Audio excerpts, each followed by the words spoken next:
Over 20 years ago, I coined the expression think big, and it's been a part of my life ever since.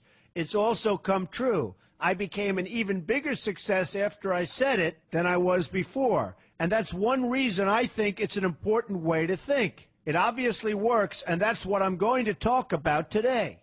What I said exactly in my first book, The Art of the Deal, is as follows. I like thinking big. I always have. To me, it's very simple. If you're going to be thinking anyway, you might as well think big. That book was a bestseller, and it's considered a business classic at this point.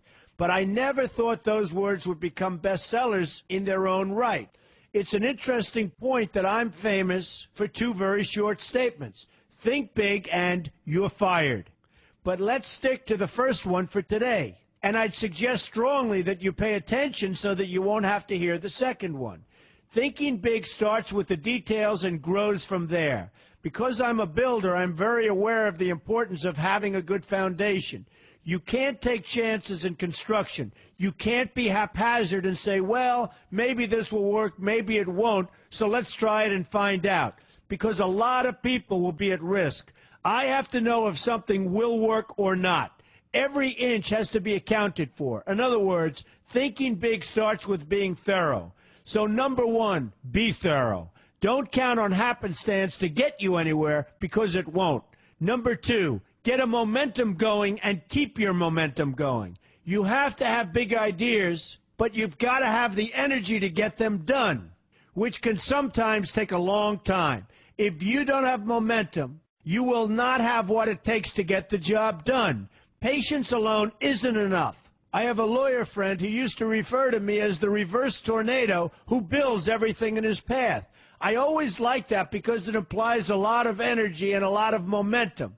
And that's exactly what it takes to get anything done. So keep your momentum going. Number three, stay focused. You have to stay focused. The minute you lose focus, you will also be losing your momentum. They go together, and you will accomplish a lot more, even amazing things, if you make sure you keep these two things working together for you. I've seen very talented people literally go down the drain because they couldn't seem to keep their focus long enough to get anything done. In this day of multitasking, that can be a real challenge, but it's absolutely necessary.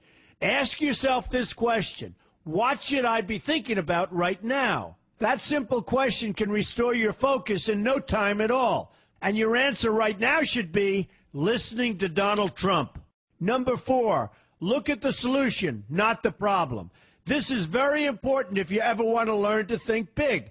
And here's why. No matter what you do, you're bound to run into problems. It's just part of life, a part of business, a part of anything worth doing.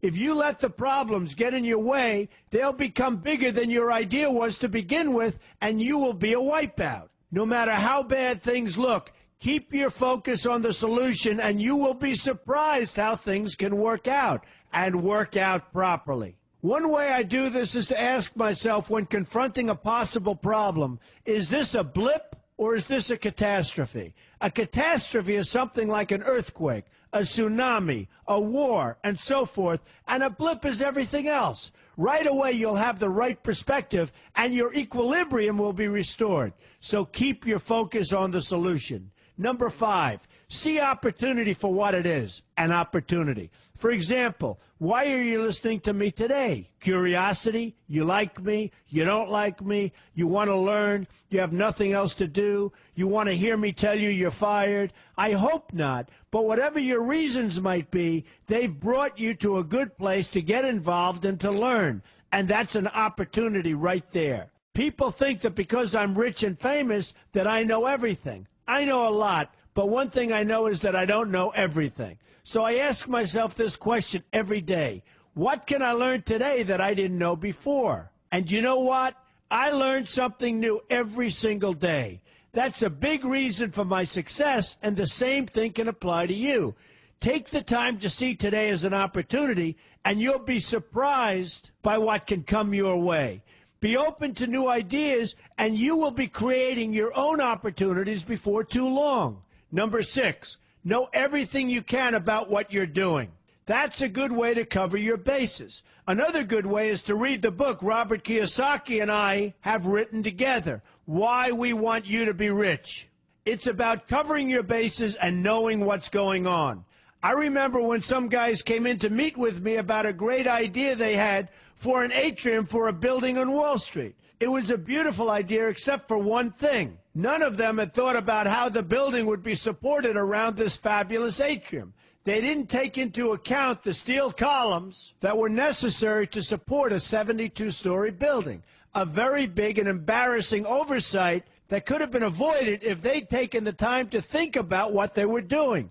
Don't let that happen to you. Know what you're doing first. Number 7, be lucky. Remember the old saying, the harder I work, the luckier I get. Well, it happens to be true. It works for me, and I've encountered some pretty big successes. But this goes along with something that's absolutely necessary for great success. Be passionate. You have to love what you're doing if you want to be successful at it. My father told me that it's absolutely true. I might work 7 days a week, but it doesn't seem like work to me because I love what I'm doing. If you don't like what you're doing, find something else to do, or do it part-time until you can find something full-time. You will never be successful, happy, or healthy unless you're doing what you love to do. That's just the way it is. So give it some thought. In fact, give it a lot of thought. For example, if you're feeling frustrated, there are 2 ways to look at the situation. Frustration can mean that maybe you're expecting too much, or it can be an indication that you know you should be, or could be, doing more. Use frustration as a motivator. Use it to get where you want to go instead of staying where you don't want to be. But above all, be passionate. That's the fast track to success, no matter what your interests are. Number 8, see yourself as victorious. That can zap negativity immediately and put a positive spin on problems. I've gotten to the point where I see problems as challenges that I'll enjoy meeting and dealing with. My point here is that no matter what you do, you will encounter problems. Why not see them as challenges instead and know that you are more capable of dealing with them? That's positive thinking with a realistic slant. When I go into negotiations, I keep an open mind to what may happen. But I can tell you that there's already a done deal attitude on my part.